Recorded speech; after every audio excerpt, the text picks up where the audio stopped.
Chaque jour nous rapproche de la date magique du 24 décembre, plus que 8 jours avant le soir du réveillon de Noël. Mais attention, il faut être sage et je vous regarde et je connais personnellement le 06 du Père Noël. Alors si vous n'êtes pas très gentil, je lui envoie direct un SMS, un DM sur Twitter ou un Instagram direct, carrément. Enfin bref, soyez sages, nous sommes le lundi 16 décembre 2013 et c'est le Fresh News du jour, c'est parti. This is funky fresh. This is funky fresh.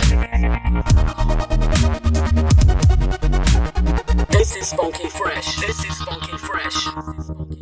Depuis 2010, Twitter permet de localiser les tweets que vous postez. Le résultat de la géolocalisation n'est pas toujours parfait et jusqu'à aujourd'hui, cette info n'avait pas grand intérêt. Cela devrait bientôt changer. Selon le Wall Street Journal, Twitter serait en train de tester une fonction intitulée Nearby. Son but, afficher des tweets géolocalisés autour de l'endroit où vous vous trouvez, tweets qui ne seraient pas forcément postés par des gens que vous suivez.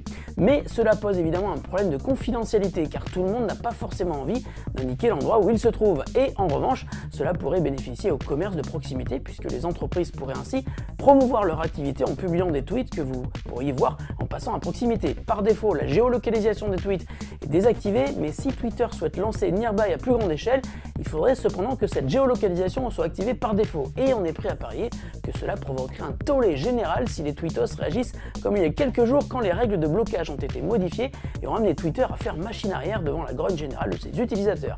Affaire à suivre. Dévoilé cette année, mais pour l'instant réservé au marché américain, le Chromecast, ce petit boîtier de Google vendu 35 $ uniquement, permet de diffuser du contenu depuis n'importe quel appareil vers votre télé. Lors de son lancement, le Chromecast proposait un abonnement gratuit à Netflix et donc sans surprise, il s'est vendu comme des petits pains. Mais les utilisateurs se retrouvent aujourd'hui coincés car il existe un très faible nombre d'applications compatibles en dehors de YouTube ou de Netflix justement. 2014 devrait cependant être une année riche pour le Chromecast. Google est sur le point de sortir la version finale de son SDK qui devrait donc ouvrir la voie au développement d'applications tierces. Et le géant de Mountain View indique aussi avoir des vues sur une distribution internationale de son petit boîtier et pourrait même proposer des partenariats à des fabricants de télévision pour intégrer la technologie de streaming du Chromecast, le standard Dial, directement dans les appareils. On ne peut s'empêcher de penser à l'énorme flop du standard Google TV. On attend donc de voir si cette idée est vraiment la bonne.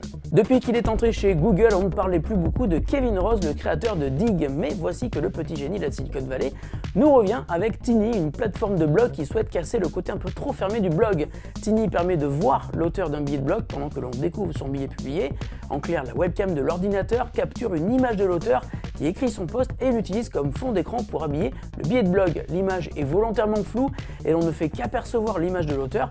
Il existe même un mode qui permet de voir une vidéo de l'auteur qui est diffusée en temps réel sur le fond du billet de blog. Pas facile de faire évoluer le format de blog, mais on salue l'idée, qui est assez sympa et qui rend les auteurs plus proches de leur audience. Seul petit point de détail, est-ce que cela marquerait la fin de la rédaction des billets de blog en caleçon?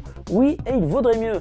Tiny est pour l'instant un prototype, mais on testera évidemment dès qu'il sera dispo pour tous. La question du jour nous vient de Foumania qui nous demande si nous avons des nouvelles d'une mise à jour Windows Phone 8.1. Salut Foumania, merci de ta question et de ta fidélité à l'émission. Tu dis même nous regarder tous les jours et tu regardes même toutes nos vidéos sauf celle de Furby. Et là, j'aimerais bien savoir pourquoi.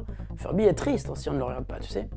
Aux dernières nouvelles, Windows Phone 8.1 sera une évolution majeure de l'OS mobile de Microsoft qui serait dévoilée en juin prochain lors de la conférence développeur Build 2014. La version est actuellement testée en interne mais presque rien n'a filtré pour le moment. On sait simplement que Microsoft teste une version pour appareil dépourvue du moindre bouton physique, ce qui permettrait de concevoir des mobiles moins chers à fabriquer, mais aussi on murmure que Microsoft pourrait proposer son OS mobile gratuitement, ce qui permettrait à des constructeurs très attachés à Android de se lancer dans l'aventure Windows Phone à moindre frais. En tout cas, vous êtes de plus en plus nombreux à passer à Windows Phone qui représente déjà plus de 11% du marché des mobiles. La prochaine version très attendue devrait encore accélérer ce développement. Fresh News, c'est fini pour aujourd'hui. On se retrouve demain pour de nouvelles actus de la planète high-tech. Salut à tous et bonne journée!